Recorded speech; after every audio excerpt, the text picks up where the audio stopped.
Assalamualaikum warahmatullahi wabarakatuh. Saya ucapkan kepada Puan Mima iaitu pensyarah bagi kursus Sosiologi dalam Pendidikan EDUP 3143 dan ini merupakan rakaman bagi tugasan 3 iaitu persembahan. Jadi kita akan terus masuk kepada perkara yang kita akan bincangkan pada hari ini. Jadi, ini merupakan arahan soalan tugasan yang saya terima untuk saya lakukan ataupun saya siapkan bagi tugasan 3 ini. Jadi, pertama adalah big idea-nya adalah perubahan pendidikan kontemporari memacu keadilan sosial, dan the big idea bagi KPPB iaitu big idea gabungan iaitu rekayasa perubahan pendidikan, wahana pembentukan keadilan sosial melalui pentadsiran yang inklusif dan bermakna. Jadi, saya ditugaskan untuk menceritakan kepada anda semua iaitu bagaimana saya sebagai seorang guru berperanan sebagai ejen sosialisasi. Anda dikehendaki memberikan pendapat tentang saya dikehendaki memberikan pendapat tentang perubahan pentadsiran dalam pendidikan semasa dan akan datang terhadap mobiliti sosial murid di Malaysia melalui pembentangan berpandukan dokumen dasar pentadsiran berasas. Jadi, kita terus lompat kepada kita punya slide iaitu isi kandungan. Jadi, ini merupakan isi kandungan bagi slide pembentangan saya pada hari ini iaitu pertama kita akan pergi kepada pengenalan dan seterusnya iaitu analisis 5 aspek utama, hubung kait pentadsiran dan mobiliti sosial, bukti PBD dan PBS dan seterusnya kesimpulan dan akhir sekali adalah rujukan yang saya rujuk untuk menyiapkan tugas saya ini. Jadi, big idea tadi ialah big idea KPPB iaitu big idea gabungan iaitu big idea gabungan antara sosiologi big idea tajuk utama iaitu sosiologi dalam pendidikan iaitu rekayasa perubahan pendidikan wahana pembentukan keadilan sosial melalui pentadsiran yang inklusif dan bermakna. Dan ini merupakan big idea bagi tugas saya ini iaitu perubahan pendidikan kontemporari memacu keadilan sosial. Jadi kita masuk pada pengenalan bagi slide pengenalan bagi tajuk ini. Jadi perubahan dalam pendidikan semasa melakar transformasi yang mempengaruhi mobiliti sosial dan perubahan sistem pendidikan. Antaranya adalah pengenalan dasar pentadsiran berasaskan sekolah PBS melalui pentadsiran bilik darjah PDP. Langkah ini bertujuan untuk beralih daripada sistem yang terlalu bergantung pada peperiksaan semata-mata kepada sistem penilaian yang menyeluruh ataupun dalam kata lain holistik, iaitu merangkumi aspek jeris dan sebagainya, iaitu jeris jasmani, emosi, rohani dan sebagainya dalam diri seseorang murid itu. Jadi PBD ini, pentadsiran bilik darjah pada masa kini, dia tidak berfokuskan pada aliran akademik semata-mata tapi perlu berfokuskan pada akademik dan juga bukan akademik. PBD ini merupakan proses penilaian yang berterusan dalam sistem pengajaran dan pemudahcaraan PDPC. Jadi, pelaksanaan PBD ini perlu dilaksanakan secara berterusan, bukannya hanya dilaksanakan dalam tempoh masa tertentu. Itu untuk PBD ni penilaian tu hanya dilaksanakan untuk satu hari saja. Itu tak boleh digelarkan ataupun dipanggil PBD. Jadi, bagi mendapatkan maklumat berkaitan dengan perkembangan dan percapaian murid. Jadi, itu merupakan tujuan PDP ataupun pentadsiran bilik darjah ini dilaksanakan ataupun diwujudkan.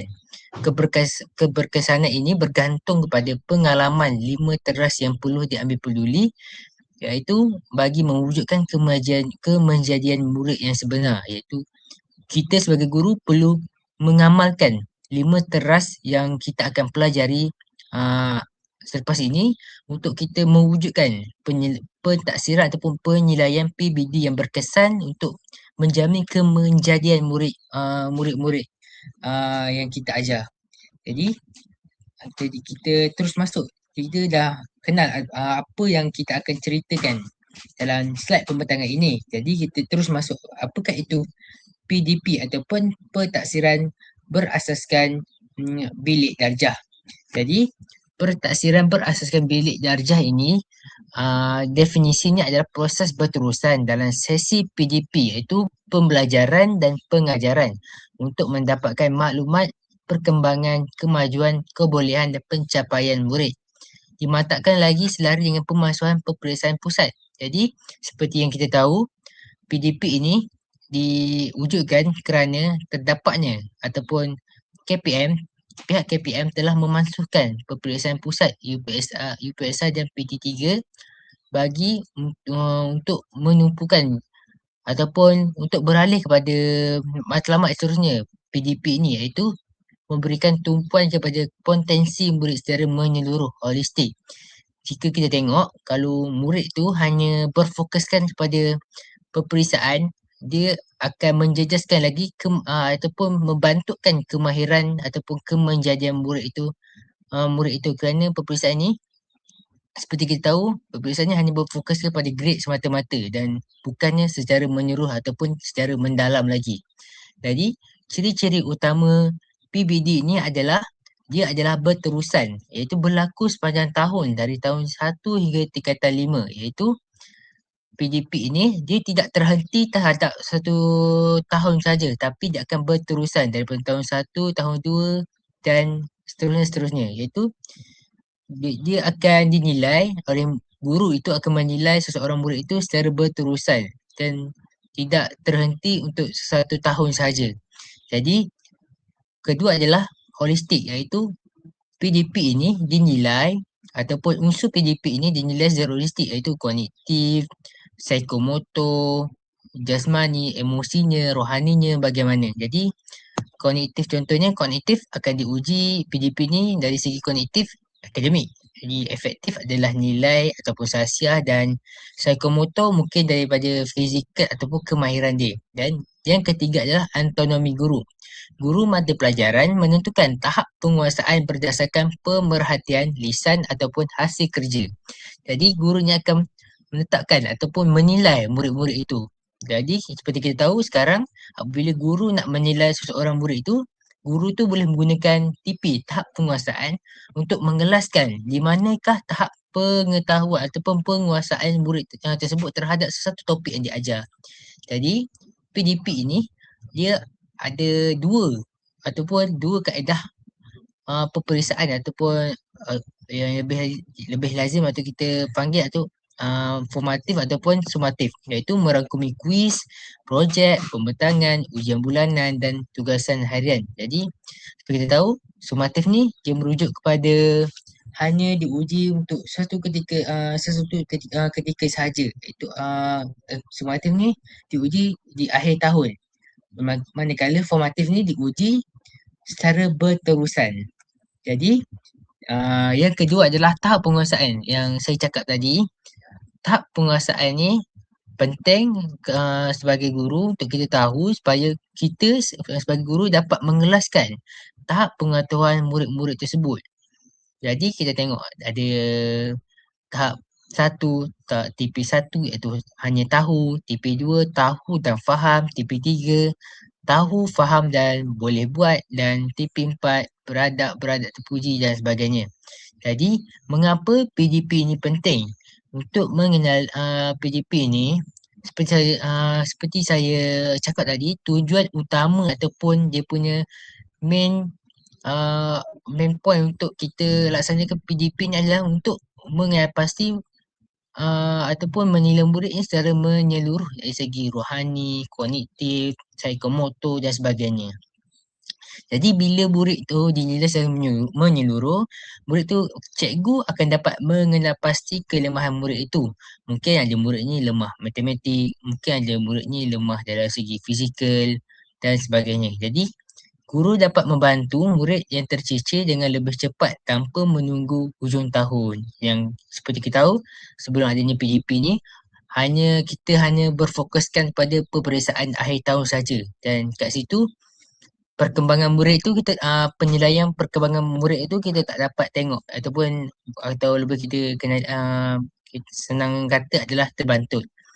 Kedua adalah mengurangkan tekanan. Murid tak lagi dinilai berdasarkan satu kertas peperiksaan besar yang menentukan segalanya. Kat sini kita tengok apabila peperiksaan UPSR dan PT3 itu dimasukkan, mungkin murid-murid itu akan hilang tekanan apabila untuk menghadapi ujian. Kat situ akan menjaga kesihatan mentalnya atau emosi dan sebagainya. Dan ketiga, iaitu membina keyakinan diri.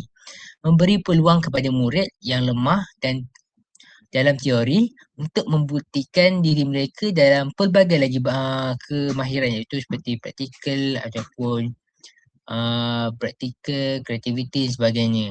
Dan kalau sebelum adanya PJP ni, mungkin kita tengok murid yang hanya cemerlang dari segi akademik, so kita nampak dia dapat mendapat kemejadian murid tu. Mungkin ada segelintir murid lain mungkin kurang dalam akademik, mungkin dia bagus dalam uh, kemahiran tu merupakan. Jadi kat situ KPI ambil inisiatif untuk melaksanakan pentaksiran bilik darjah bagi untuk mengenal pasti lagi banyak lagi ke bakat-bakat ataupun kemahiran murid-murid di seluruh Malaysia. Jadi kita teruskan lepas kita dah tahu PDP iaitu pentaksiran bilik darjah, kita masuk kepada dia punya payung utama PDP ini iaitu pentaksiran berasaskan sekolah. Jadi pentaksiran berasaskan sekolah ini merupakan komponen ataupun payung PDP itu sebenar. Jadi PBS ni adalah komponen akademik, iaitu PBS ni perbezaan PBS dan PDP ni adalah skopnya. Skopnya mungkin PBS ni sistem yang menyeluruh, iaitu luar akademik, mungkin akademik sukan, sasiah ataupun bakat. Dan PDP ni ada fokus ke dalam hanya dalam kelas saja. Itu fokus pada subjek yang dipelajari dalam kelas. Yang PBS ni mungkin dari segi sukan murid tu hebat, ataupun murid ni berbakat, ataupun sasiah murid ni bersasiah baik dan sebagainya. Jadi tujuan PBS ini diwujudkan adalah untuk melihat kemejadian murid secara menyeluruh, dan PDP pun mungkin kita boleh ambil untuk melihat kemejadian murid secara menyeluruh dalam subjek atau satu subjek yang diajar oleh guru itu di dalam kelas, ataupun melihat penguasaan murid dalam topik pembelajaran. Dan pelaksanaannya mungkin guru untuk PPS ni dia mencukup skopnya meluas. Mungkin guru subjek dapat mencukir bakat baru mulai PPS ni. Mungkin guru sukan ataupun kaunselor, ataupun manakala PJP ni mungkin dia berfokuskan pada guru mata pembelajaran itu sahaja untuk mengenal pasti ataupun mengenal pasti kemahiran-kemahiran ataupun peningkatan yang terdapat dalam subjek yang diajar tersebut. Jadi kesimpulannya PBS ni profil ini merupakan orang kata payung utama untuk pelaksanaan PDP ni. Jika PDP adalah cara cikgu menilai anda dalam subjek matematik ataupun bahasa Melayu, PBS pula adalah rekod profil lengkap anda yang menunjukkan anda bukan sahaja pandai belajar, malah cergas bersukan ataupun mempunyai sasiah yang baik. Jadi seterusnya kita fokus kepada mobiliti sosial, iaitu macam mana kita nampak seseorang murid itu boleh berjaya, yang seorang murid ni kurang berjaya sebagainya. Mungkin dipengaruhi oleh mobiliti sosial mereka. Jadi mobiliti sosial ni ada tiga graf yang kita boleh tengok, iaitu mobiliti menegak, iaitu daripada perubahan posisi taraf tetap sama seperti guru kimia sebagainya, iaitu daripada sekolah dia naik kepada peringkat seterusnya menjadi CEO ataupun sebagainya. Manakala mobiliti antara generasi iaitu ibu bapa B40 penyuri getah. Tapi mungkin mobiliti antara generasi ni mungkin anak dia itu berjaya dan akan mengubah nasib keluarga itu, mungkin menjadi jurutera, peguam dan sebagainya. Itu anak akan meningkatkan pendapatan ataupun daripada ibu bapanya B40 kepada M40 ataupun T20. Dan yang ketiga adalah mobility dalam generasi, iaitu bermula daripada naik pengurus besar sepanjang hayat kerjaya. Itu mobility yang tak berubah, dia akan kekal saja. Dan faktor utama memacu sosialnya adalah pendidikan. PBD, PBS alat utama. Mobilisasi sosial ni iaitu ekonomi, peluang pekerjaan, pertumbuhan ekonomi dan ketiga adalah kemahiran iaitu bakat unik, kemahiran teknikal tinggi ataupun dan yang keempat untuk perkahwinan iaitu pasangan dari kelas sosial yang berbeza akan mengubah faktor mobilisasi sosial seseorang murid tersebut. Jadi kita terus masuk. Tadi kita tengok PBS, PDP, PBS, Pentaksiran Bilik Ajar, Pentaksiran berasaskan bilik darjah, pentaksiran berasaskan sekolah dengan juga mobiliti sosial. Jadi kita terus lompat kepada 5 aspek utama dalam untuk meningkatkan lagi 5 aspek utama PDP yang akan PDP untuk meningkatkan lagi keberhasilan atau kemajadian murid tersebut. Jadi 5 aspek PBD adalah pertama, mentransformasikan pendidikan dari menghafal untuk lulus ke menilai perkembangan sebenar, itu keadilan sebenar. Yang kedua adalah aspirasi murid daripada nombor dan grade ke potensi unit individu. Dan yang ketiga adalah iklim sekolah, suasana sekolah yang menyokong dan kurang tekanan. Dan yang keempat, pembelajaran bermakna KPPB, pembelajaran melalui projek kehidupan sebenar.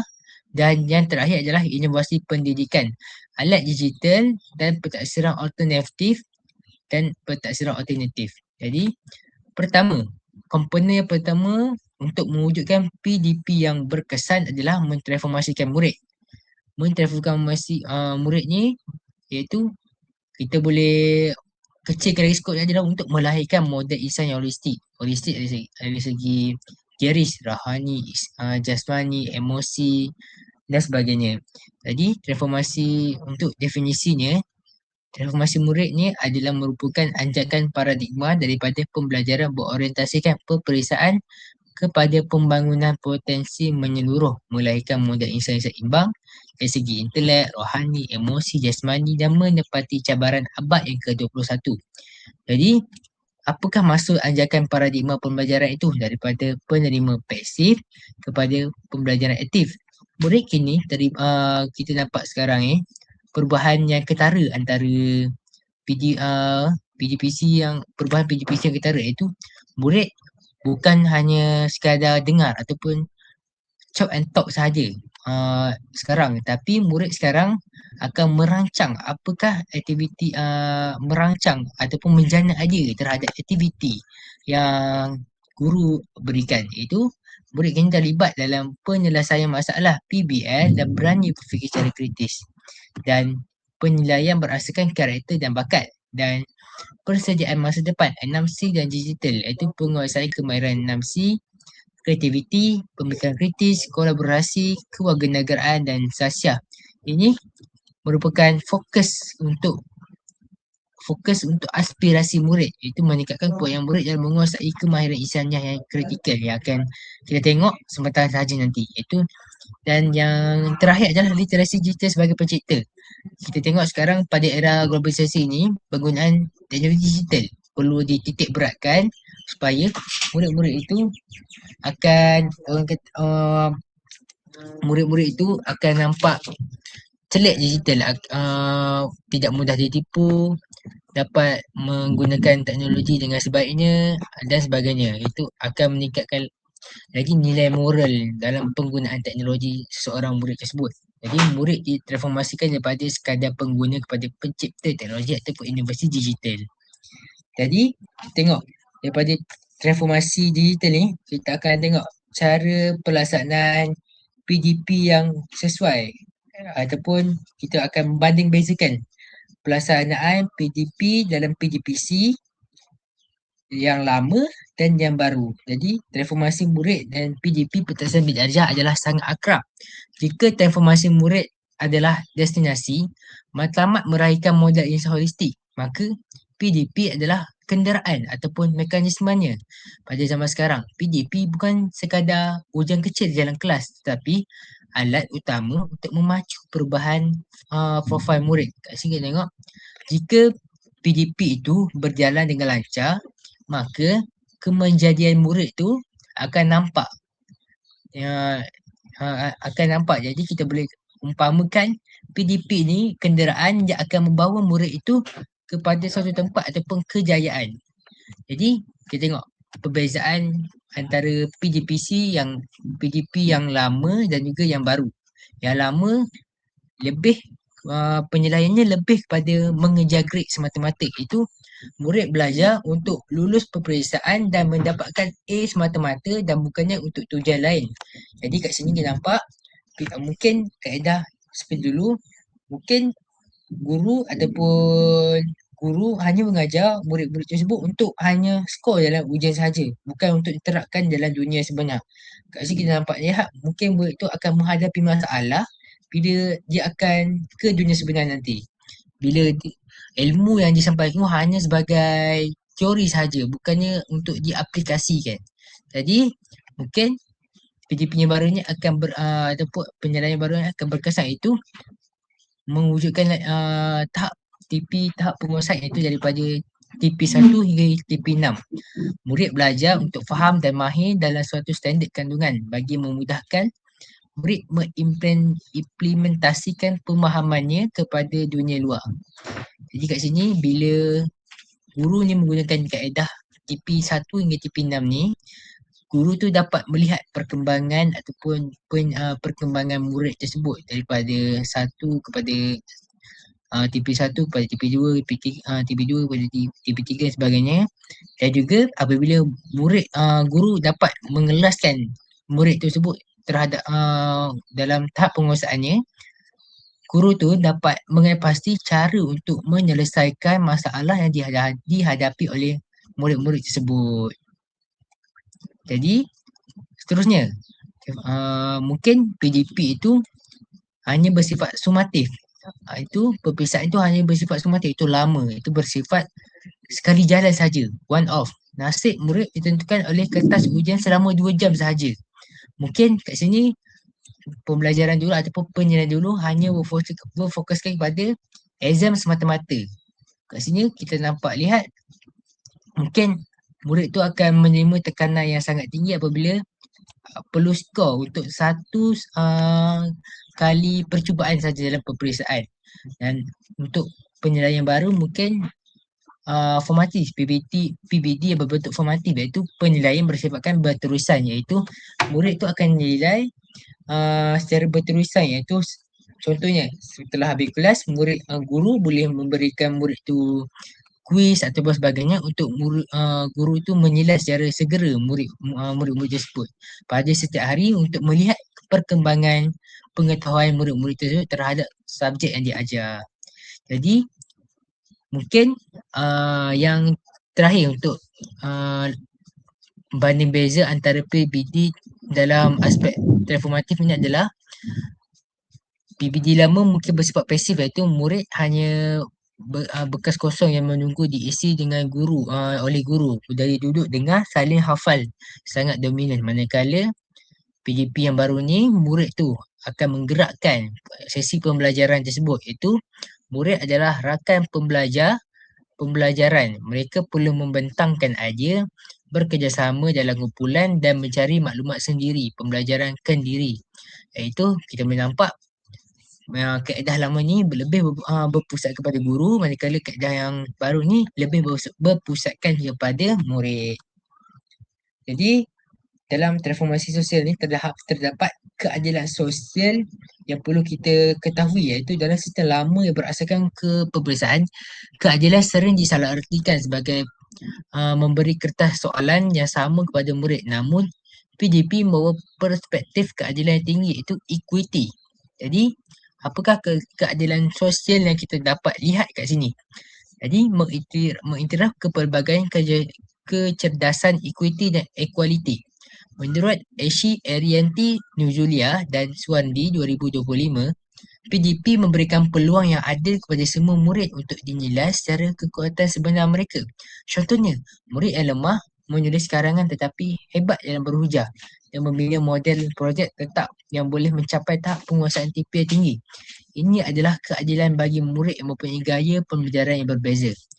Kat sini kita nampak tengok apabila murid tu dinilai secara berterusan, pencapaian murid tu dapat ditingkatkan secara berperingkat. Bukannya hanya sekadar menduduki exam, itu je pencapaian yang dia dapat kecapi tanpa adanya peluang untuk untuk menambah baik lagi. Menambah baik lagi kehidupan dia. Jadi apabila keadilan ini, pengisyafan pelbagai kecergasan ini diterapkan, mungkin ekonomi negara boleh dikembangkan lagi dengan melahirkan banyaknya tenaga kerja yang mahir dalam pelbagai bidang berbanding sebelumnya hanya berfokuskan kepada exam semata-mata. Itu akan memberikan peluang kepada murid yang hanya cemerlang dalam akademik untuk menceburi pelbagai bidang kerja. Murid yang lemah dalam bidang akademik ini tapi pandai dalam bidang kemahiran mungkin ketinggalan. Jadi pengirafan kepelbagaian kecergasan ini penting. Jadi yang kedua adalah menghapuskan stigma ataupun pelabelan akademik. Dalam sistem lama, murid kelas belakang sering dianggap rendah oleh masyarakat dan guru. Jadi ini merupakan masalah dalam mobiliti ataupun sosial kita pada hari ini. PDP memfokuskan pada perkembangan individu. Apabila tiada label gagal, murid daripada latar belakang sosial-ekonomi rendah tidak akan merasa rendah diri dan terpinggir di arus perdana pendidikan. Jadi penghapusan stigma ini adalah penting untuk meningkatkan lagi tahap keyakinan murid tersebut dalam PDP yang akan mereka lalui. Jadi selepas kita tengok satu aspek itu aspek transformasi, kita tengok pada transformasi murid, kita tengok pada aspirasi murid. Jadi aspirasi murid ini berfokuskan pada kepada 6 aspek yang perlu kita ketahui untuk melahirkan ataupun menjadikan kejadian murid ini berkesan, iaitu pertama, penguasaan pengetahuan secara kecemerlangan intelek dan kemahiran dan pembangunan karakter dan identiti. Jadi yang pertama adalah penguasaan pengetahuan secara literasi. Murid perlu menguasai kemahiran membaca, menulis, mengira serta subjek teras seperti sains dan matematik. Ini lebih kepada kognitif. Dan yang kedua adalah kemahiran berfikir aras tinggi. Fokus kepada keupayaan berinovasi, berfikir kritis dan menyelesaikan masalah dalam situasi yang sebenar. Dan yang ketiga adalah kemahiran dui bahasa yang mantap. Itu menjadikan penguasaan bahasa Melayu dan bahasa Inggeris sebagai bahasa komunikasi utama. Dan pembangunan karakter dan identiti, iaitu mungkin apabila murid tu dapat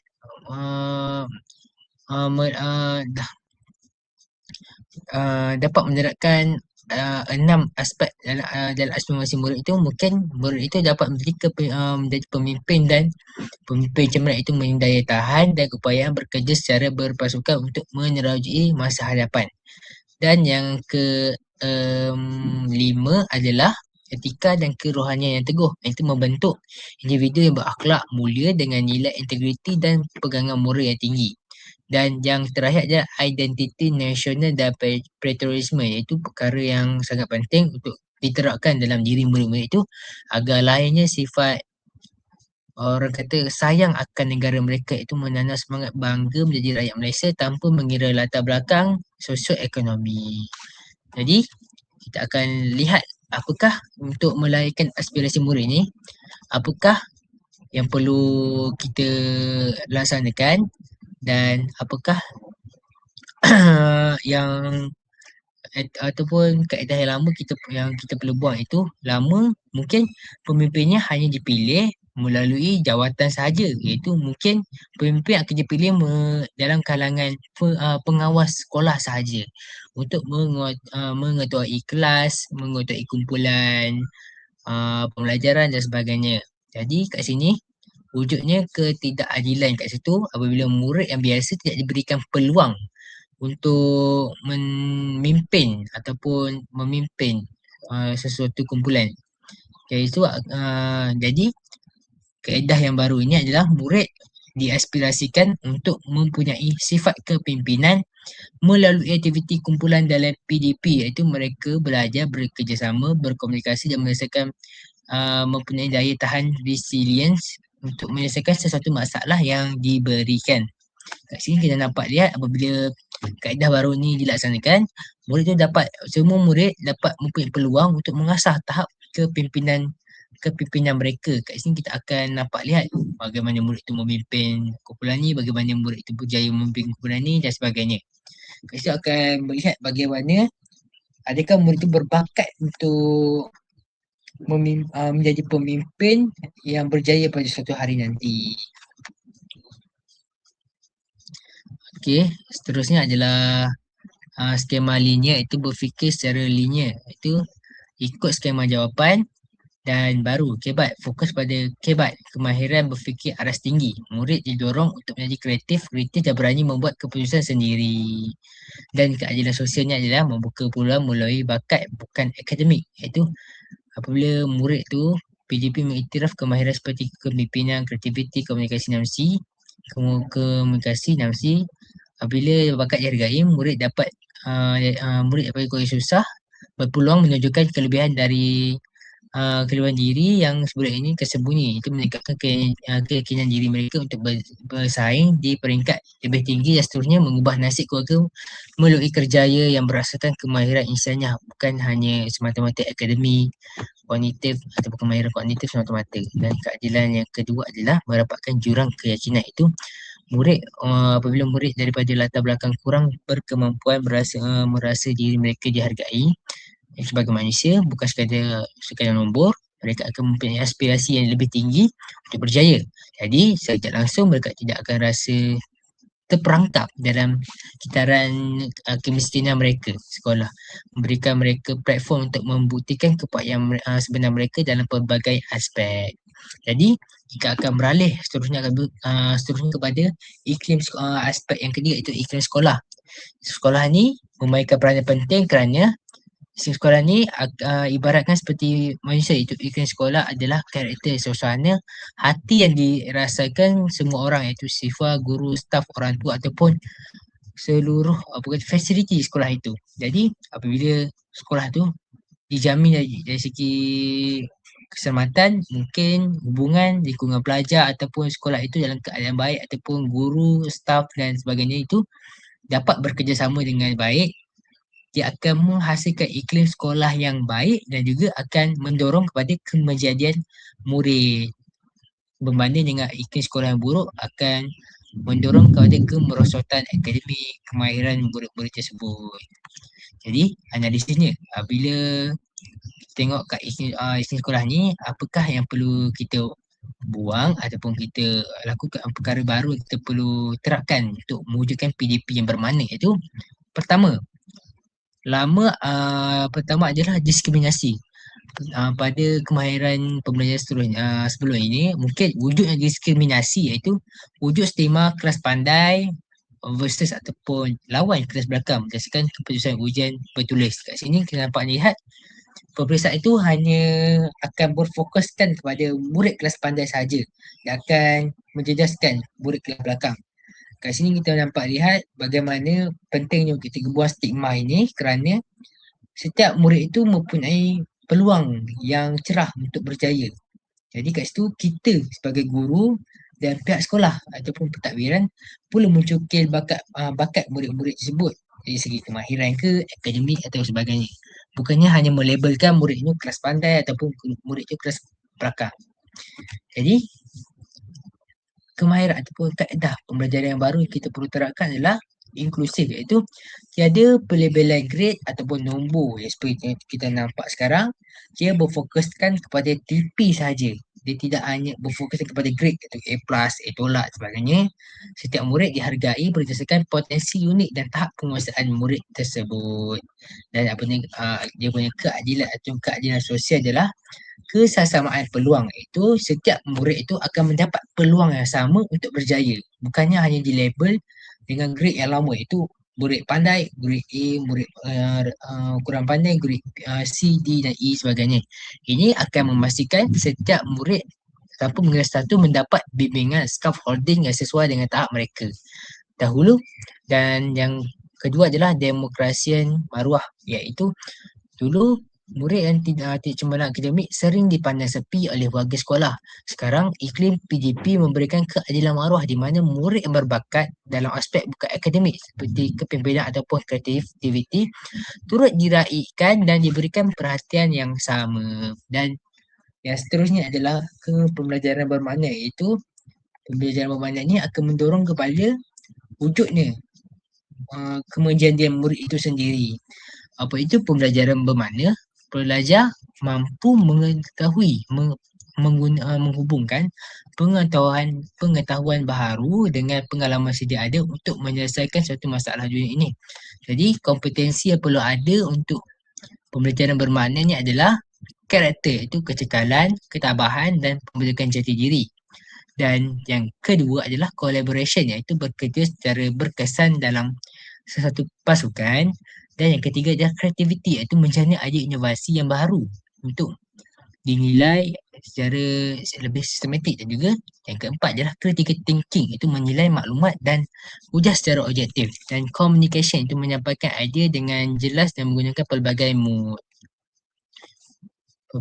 Dan juga yang terakhir adalah citizenship, itu memahami isu global dan minat terhadap kelestarian alam. Jadi kompetensi global ini perlu diterapkan dalam diri murid-murid sekarang ini untuk mewujudkan murid yang menerapkan kaedah pembelajaran kontemporari, bukannya antik ataupun klasik dan sebagainya. Jadi analisisnya adalah mungkin kaedah PJP yang lama itu hafalan. Jadi kaedah itu adalah kaedah antik. Jadi untuk mewujudkan kemajuan murid itu atau menggunakan kaedah kontemporari ini, kaedahnya lebih kepada hafalan, rote learning atau hafalan. Murid menghafal fakta untuk dimuntahkan semula dalam kertas. Manakala pembelajaran bermakna ini yang kita gunakan sekarang ni adalah pembelajaran bermakna, iaitu kaedah menjurus kepada pembelajaran bermakna. Murid perlu menunjukkan kefahaman melalui aplikasi. Contohnya dalam subjek sains, murid tidak hanya menghafal lintas elektrik, tapi ditafsirkan melalui keupayaan membina lintas membina model lintas yang berfungsi. Jadi kat sini kita nampak lihat dia bukan hanya berfokuskan pada teori sahaja. Memang ada teori tapi akan berfokus juga kepada amali ataupun pengimplementasiannya dalam dunia yang sebenar. Jadi yang kedua adalah kaedah lama itu menggunakan kaedah ujian semata-mata, iaitu kaedah yang berat kepada ujian bertulis jika tidak adil bagi murid yang mempunyai masalah pembelajaran ataupun murid kinestetik. Yang kedua, ni kaedah baru yang kita guna sekarang ni ujian kepada kaedah pembelajaran lisan pemantauan hasil kerja, memberikan keadilan kepada semua jenis kecergasan murid. Murid yang mahir bercakap tetapi lemah menulis tetap berpeluang mendapat TP yang baik melalui pembentangan ataupun lakonan. Jadi kat sini adalah kita nampak lihat apabila murid itu mendapat pembelajaran bermakna, keadilan sosial ataupun mobiliti sosial mereka akan meningkat, iaitu mendemonstrasikan kemahiran aras tinggi. Itu kemahiran berfikir aras tinggi ini sering dianggap eksklusif untuk murid di sekolah elit ataupun kelas depan sahaja. Dengan PBD, semua murid termasuk di luar bandar ataupun daripada keluarga B40 didedahkan kepada tugasan yang mencabar kreativiti. Ini memastikan akses yang ada kepada kemahiran yang perlu untuk pasaran kerja moden dan pembelajaran yang relevan dengan realiti. Iaitu ilmu tidaklah lagi terasa asing bagi murid luar bandar. Apabila kurikulum menghargai dan menggunakan konteks kehidupan murid, mereka merasa dihargai dan inklusif. Ini mengurangkan risiko keciciran sekolah kerana murid merasa apa yang dipelajari mempunyai nilai untuk mengubah hidup mereka dan komuniti mereka. Jadi yang terakhir dalam untuk aspek PBD menjamin kemenjadian murid ini adalah inovasi pendidikan. Inovasi pendidikan inilah perubahan idea atau kaedah baru yang diperkenalkan dalam sistem pendidikan untuk menyelesaikan masalah tertentu ataupun meningkatkan kualiti pengajaran dan pembelajaran. PDP merangkumi pembaharuan efektif dan relevan dengan peredaran zaman. Jadi ciri-ciri inovasi inilah kebaharuan, iaitu memperkenalkan sesuatu yang belum pernah ataupun dimodifikasi kreatif terhadap kaedah yang lama, dan kecekapan jadi proses pembelajaran lebih pantas dan mudah yang berkesan. Dan inovasi itu mestilah mesra pengguna mudah diakses dan diadaptasi oleh guru serta murid dan menyelesaikan masalah. Fokus kepada menangani jurang dalam sistem pendidikan iaitu sistem pendidikan iaitu kecemaran murid, kualiti guru dan sebagainya. Jadi contoh inovasi pendidikan yang kita dapat lihat sekarang adalah flip classroom, iaitu kelas yang teradun, iaitu belajar teori di rumah via video ataupun dan seterusnya, aktiviti praktikal di sekolah, ataupun kita boleh gunakan kaedah gamifikasi. Dan inovasi teknologi yang sekarang kita dapat lihat berbagai teknologi berkembang itu kecergasan buatan AI iaitu Gemini, yang kita boleh buat James kita sendiri, James kita ataupun avatar kita sendiri untuk kita berbual. Dan juga sekarang kita dapat lihat perkembangan dunia VR, AR, VR, AR dan sebagainya. Dan inovasi kurikulum dan inovasi pengurusan. Jadi bila kita nampak inovasi ni, ini kaedah PBD kita itu perlulah berubah mengikut zaman juga. Jadi sebelum ni mungkin kita gunakan penulisan, menggunakan penulisan sebagai penulisan. Jadi tidak adil bagi murid mempunyai masalah pembelajaran seperti disleksia ataupun lemah menulis kerana semua inovasi pentafsiran berdasarkan tulisan. Manakala baharu digital ni dapat lihat inovasi melalui rakaman audio video membolehkan murid yang hebat bercakap tetapi lemah menulis untuk membuktikan kebijaksanaan mereka. Ini memberikan peluang yang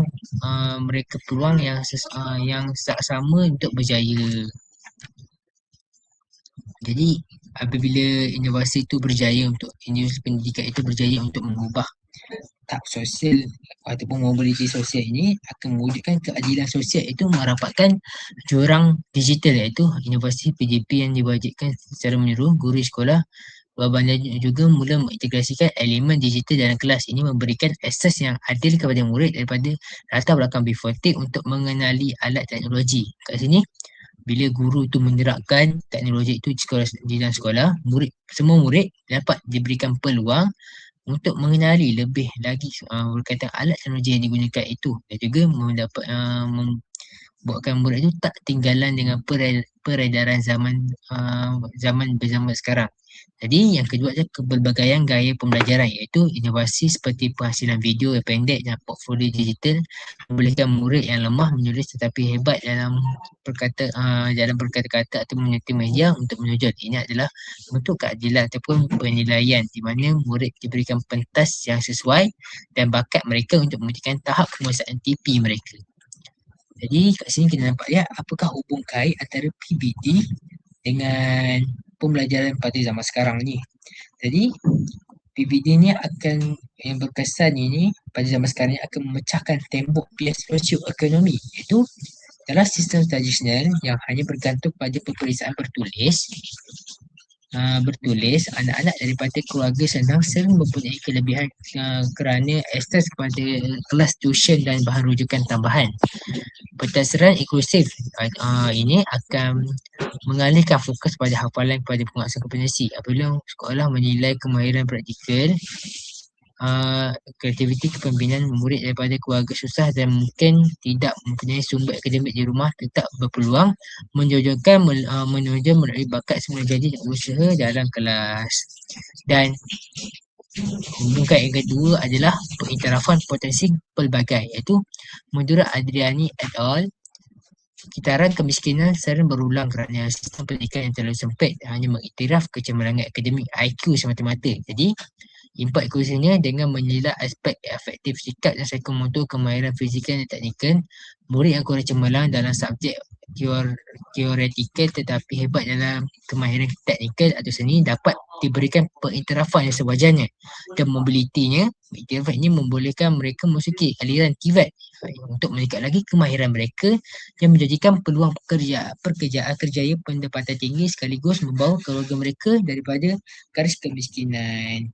Dan seterusnya memberikan akses kepada pendidikan tinggi iaitu berdasarkan bakat, iaitu menurut Khalid Hassan Minabari ataupun Fahrul Abdul Muid, pentadbiran yang ideal memastikan meritokrasi benar-benar berfungsi. Dua kriteria penilaian merangkumi latar belakang dan perkembangan individu. Institusi pendidikan tinggi atau penyedia beasiswa dapat mengenal pasti permata dalam lumpur, iaitu murid yang mempunyai daya tahan yang tinggi walaupun dalam serba kekurangan.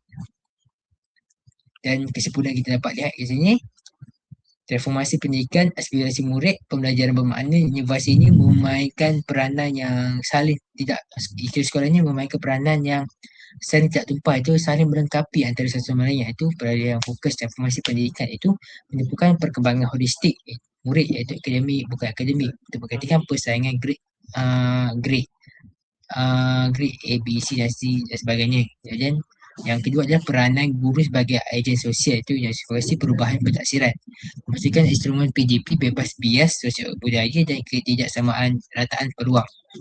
Dan yang ketiga adalah pembelajaran bermakna KPPB, iaitu mengintegrasikan elemen KPPB melalui pemanfaatan sumber digital dan kolaborasi luar. Yang kita dapat lihat sekarang banyak perkembangan teknologi yang kita perlu tahu untuk mewujudkan kemajuan murid, ataupun murid perlu tahu untuk mewujudkan kemajuan murid daripada segi IT tersebut. Dan impak mobiliti sosial pentadbiran yang adil, potensi sebanyak murid iktiraf melalui peluang saksama melalui potensi optimum dan keluarga dari dan keluar dari kitaran ketidaksamaan. Kat sini nampak lihat sosioekonomi ni, sosial mobility seseorang apabila PDP ataupun sistem pendidikan itu memainkan peranan. Kita nampak mobility sosial itu, murid itu akan berubah daripada keluarga yang miskin pada keluarga yang mungkin sederhana dan seterusnya, akan meningkat B40 pada F40, M40 pada T20. Dan ini merupakan rujukan yang saya gunakan untuk menyiapkan lagi untuk saya melengkapkan tugasan tiga saya pada hari ini. Dan itu merupakan slide terakhir saya, jadi saya ingin mengucapkan terima kasih banyak-banyak kepada anda yang sudi mendengar apa yang saya berikan, maklumat saya sampaikan ini. Dan itu sahaja daripada saya ucapkan terima kasih. Dan selamat Hari Raya, maaf lahir batin. Terima kasih banyak.